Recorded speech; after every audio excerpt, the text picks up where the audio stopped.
Le DAF Fresh Morning, c'est 104.5 tonnes de bonne humeur. Tous les matins sur Urban FM.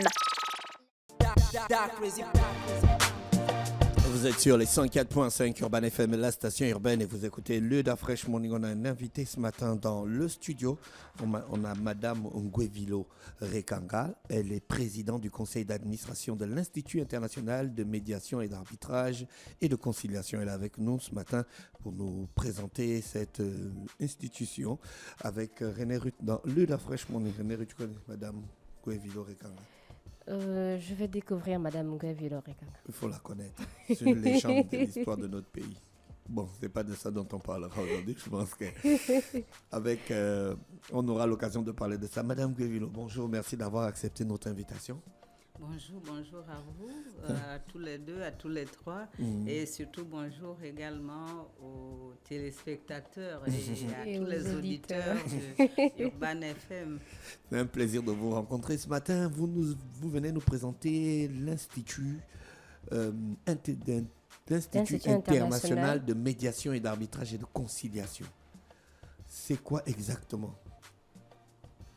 Alors, pour faire simple, l'Institut international de médiation, d'arbitrage et de conciliation, en d'autres termes appelé IMAC, est en fait un centre d'arbitrage et de médiation, c'est-à-dire un tribunal privé qui aide à résoudre les conflits, à trouver des solutions à des différends sans aller devant les juridictions étatiques que l'on appelle couramment les tribunaux. Vous réglez les différences entre des entreprises, entre des particuliers?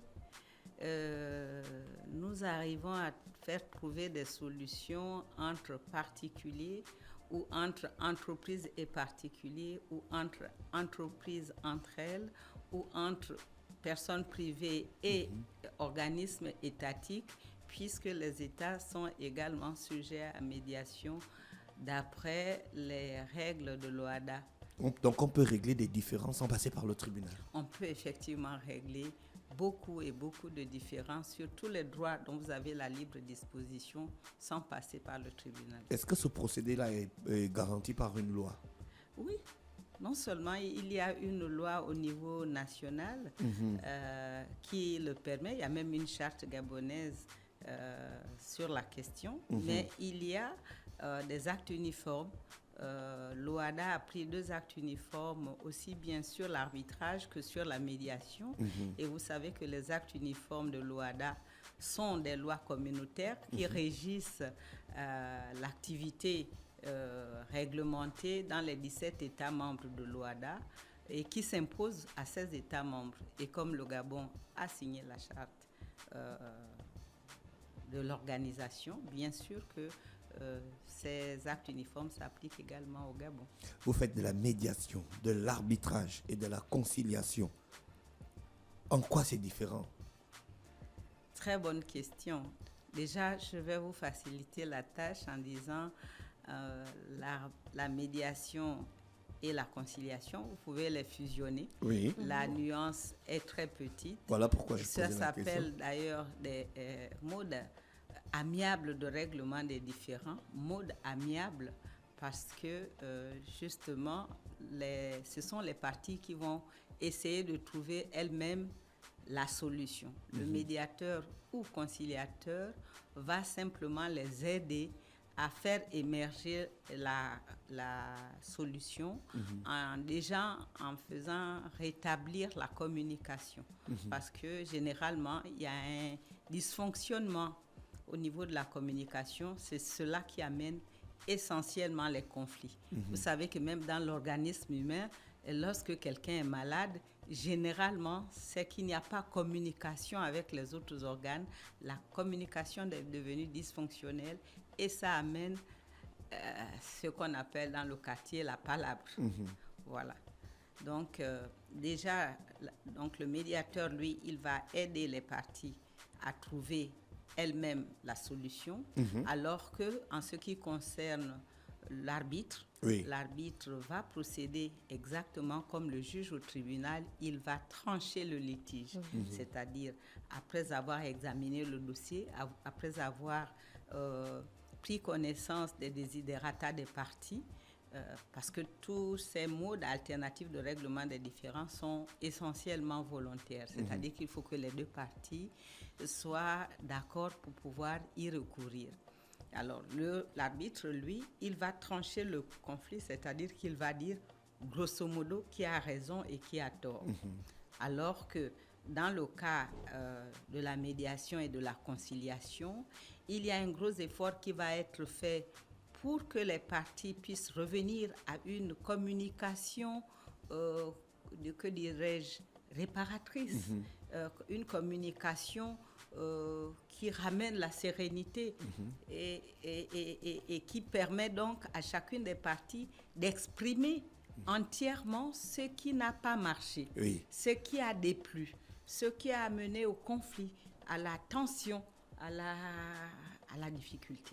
Est-ce que dans toutes les situations conflictuelles que vous rencontrez, il va falloir mettre en place une médiation, de l'arbitrage et une conciliation, ou bien il y a des situations là où vous ne faites que de l'arbitrage, d'autres situations où vous ne faites que de la médiation? Mais l'idéal, c'est de ne faire que de la médiation. Mais je dirais même, avant la médiation, l'idéal, c'est de se parler.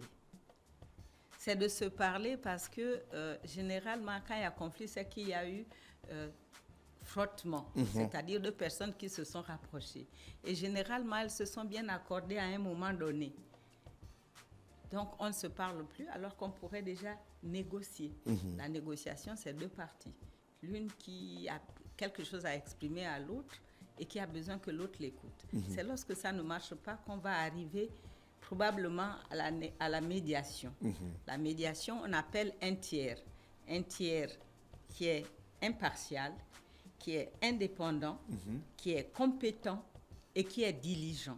C'est ça le médiateur. Il doit avoir ses qualités et ses capacités pour écouter et écouter intelligemment, avoir une écoute active, savoir poser les bonnes questions pour amener justement les parties à s'écouter. Donc le médiateur va être un tampon entre les deux pour que chacune des parties puisse exprimer entièrement et complètement ce qu'elle a dans le cœur. Donc, dans toutes les situations conflictuelles, on commence d'abord par une médiation. On devrait commencer par une médiation, mais ce n'est pas nécessairement le cas.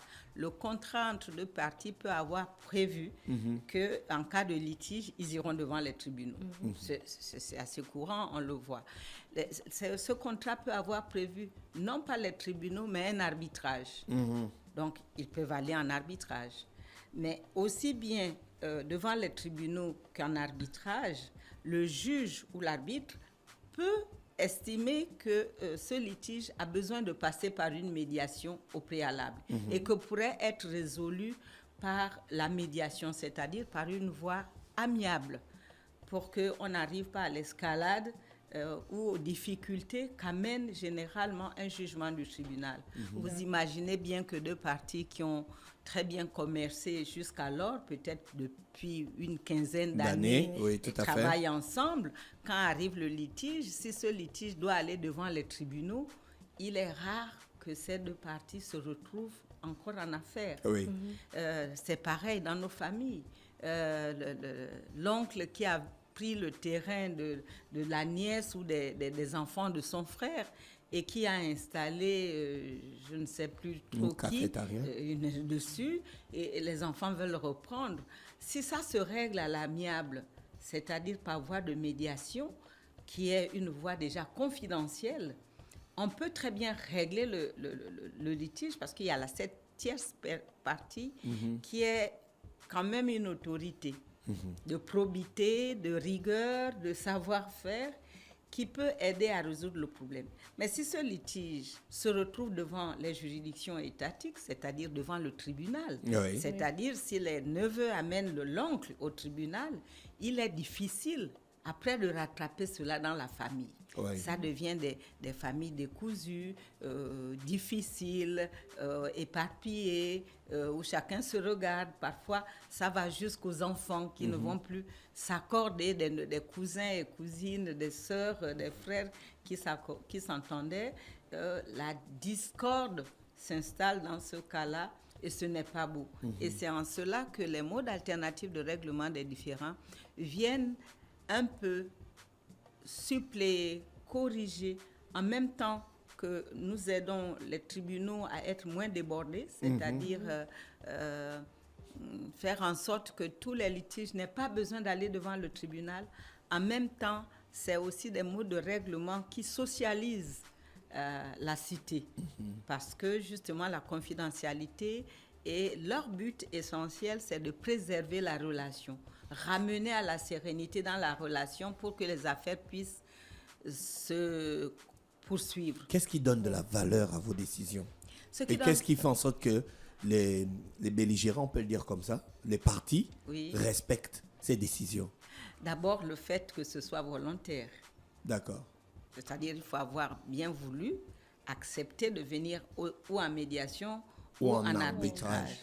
La deuxième chose, notamment sur l'arbitrage, sur la médiation, c'est que ce sont les parties qui vont décider de la solution. Et il faut que cette solution, bien sûr, soit mutuellement acceptable. C'est-à-dire que on a regardé toutes les possibilités que chaque partie a à les accepter et à les mettre en branle quand c'est nécessaire.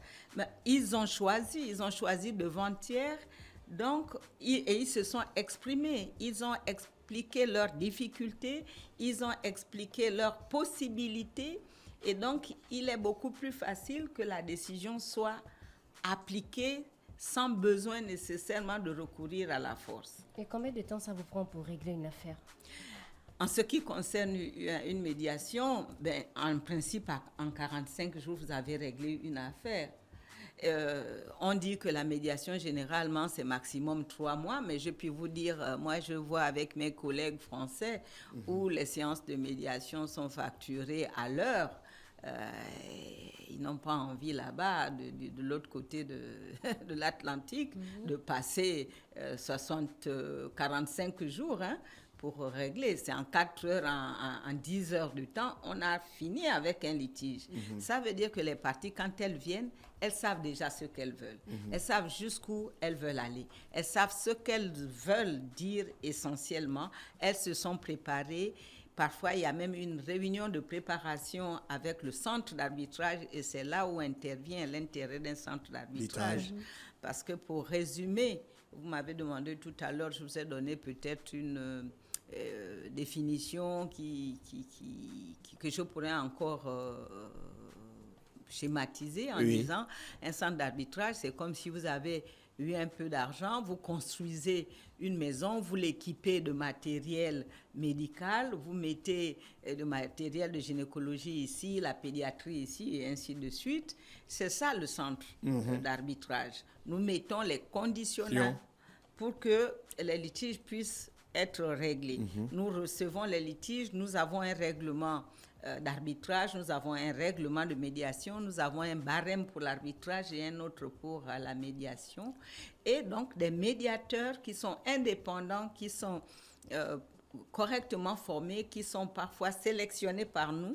Je dis bien parfois sélectionnés par nous, mais ça peut être sélectionné par les parties, parce que ce soit pour l'arbitrage ou pour la médiation, c'est la volonté des parties qui prime. Donc, les parties peuvent très bien choisir leur arbitre. Ils peuvent choisir de manière consensuelle leur arbitre ou chacun peut choisir son arbitre. Et maintenant, comme il faudra 3 arbitres, parce que l'arbitrage, c'est 1 ou 3 arbitres, alors le centre va peut-être les aider à choisir le 3e arbitre qui sera, lui, le président du tribunal arbitral. Ah, d'accord, parce madame. que là aussi, on parle de tribunal arbitral. Et en cas de médiation, c'est généralement un médiateur ou alors 2 médiateurs qui vont avoir à regarder et à accompagner les parties dans la recherche de la solution la plus acceptable. Et comment possible. vous garantissez l'impartialité ou encore la confidentialité dans le traitement des litiges? L'impartialité est une notion subjective. C'est d'abord au niveau de la formation. C'est pour cela qu'il est... Bien sûr, tout le monde peut s'improviser. Lorsqu'on regarde l'acte uniforme OHADA, tout le monde peut s'improviser médiateur. Mais tout le monde n'est pas à même de réussir une médiation. Parce qu'il y a des principes en médiation, essentiellement 5, qu'il faut connaître, il y a des règles à imposer, il y a une méthode pour ouvrir une médiation qu'il faut pouvoir respecter. Il y a des choses à dire dès le départ pour que vous puissiez conduire très bien votre médiation et vous amener au maximum, au mieux, au succès. Mais quel que soit Alpha, notamment pour la médiation, quel que soit ce que vous aurez à faire, si vous avez conduit une médiation, même si à la fin vous ne sortez pas avec un accord de médiation, vous aurez au moins réussi quelque chose, c'est-à-dire que les parties se seront écoutées. Et c'est important. Souvent, on ne s'écoute plus quand on est en litige. Donc, maintenant, l'impartialité, c'est dans la formation. L'IMAC notamment, nous administrons non seulement des procédures d'arbitrage et de médiation, mais également nous formons des arbitres et nous formons des médiateurs. Et la bonne nouvelle, c'est que quoique l'IMAC soit le premier centre d'arbitrage opérationnel au Gabon, nous sommes là depuis quand même décembre 2020, la date de notre inauguration. Au Gabon. Au Gabon, oui. Nous avons aujourd'hui la faveur de l'ERSUMA, l'école régionale de magistrature de l'OADA, qui nous accompagne et qui contresigne nos diplômes en arbitrage et en médiation. C'est une première et c'est une très bonne chose, ce qui garantit encore la compétence de nos arbitres, de nos médiateurs dans la sphère OADA, 17 États membres, mais également à l'international. Depuis 3 ans, nous avons réussi à ériger notre centre en véritablement un outil international. Nous avons aujourd'hui une vingtaine de représentations à l'international. Que ce soit aux États-Unis, nous avons des pays comme le Paraguay, le Liban, où nous avons des points focaux qui représentent notre centre à l'international. Donc voilà, nous sommes en train de conduire réellement et d'asseoir le centre d'arbitrage international IMAC pour qu'il puisse être au même standard que les autres centres dont on parle assez souvent et ainsi éviter les investisseurs d'abord qui viennent au Gabon, les rassurer, qu'ils sachent que la médiation et l'arbitrage est pratiqué au Gabon parce que ce n'est pas moi qui vous le dirai, mais la plupart des investisseurs n'ont pas toujours confiance à la justice étatique. Pour des raisons fondées ou non fondées, mais d'abord parce qu'il y a souvent pléthore de dossiers et donc il faut désengorger les tribunaux. Comment on va faire pour avoir recours à vos services, les services de l'IMAC? Mais c'est très facile. Il suffit d'écrire. Vous avez un litige, vous écrivez une lettre assez simple. Je suis monsieur Intel, j'ai un litige concernant une vente de terrain, ou ce qui est assez souvent d'ailleurs, ou alors concernant une marchandise non livrée d'une valeur de temps contre telle personne ou telle entreprise, vous donnez la localisation, comment nous pouvons les contacter, leur contact, et nous aimerions avoir une procédure ou d'arbitrage ou de médiation selon si vous savez ce que c'est, ou alors nous aimerions discuter avec vous. Donc nous faisons également ce que l'on appellerait, mais en fait c'est une séance où nous nous réunissons avec la partie demanderesse pour savoir si elle sait ce qu'elle veut. Est-ce qu'elle veut une médiation? Est-ce qu'elle veut peut-être aussi dans l'orientation par rapport une orientation, on pourrait dire l'orientation. Donc, nous l'aidons à choisir, à lui expliquer quelle est la différence entre tout cela. Récemment, j'ai été saisie d'ailleurs pour une procédure en médiation demandée par la partie défenderesse. Mais à la fin, nous ne sommes pas arrivés à une médiation, ça a été une négociation, où on s'est retrouvé plutôt à conduire une négociation et non une médiation. Donc, ce sont les parties véritablement qui décident et il faut les éclairer. Et c'est notre but de pouvoir les éclairer, leur dire, voilà, ici, voilà quels sont les avantages et voilà quels pourraient être les inconvénients. Ici, voilà dans votre cas, voilà quels pourraient être les avantages et les inconvénients. Votre centre se situe où à Libreville?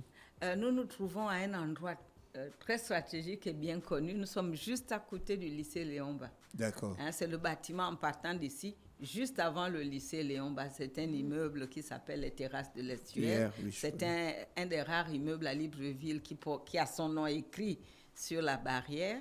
Et voilà, ce sont des carreaux bleus et jaunes. Donc, vous répondez à quel numéro? Nous répondons à un certain nombre de numéros. Ces 2 numéros? Voilà. Alors, vous avez le plus 241 11 44 60 44 et le 062 64 40 64. D'accord, répète s'il te plaît une dernière fois. 062 64 40 64 et le plus 241 11 44 60 44. Ils ont un site internet? Ils ont un site internet www.arbitrage-imac.com et aussi l'adresse info@arbitrage.imac.com. D'accord, merci René Ruth pour ces précisions, Madame Guevilo. Je pense qu'on a fait le tour de cette présentation.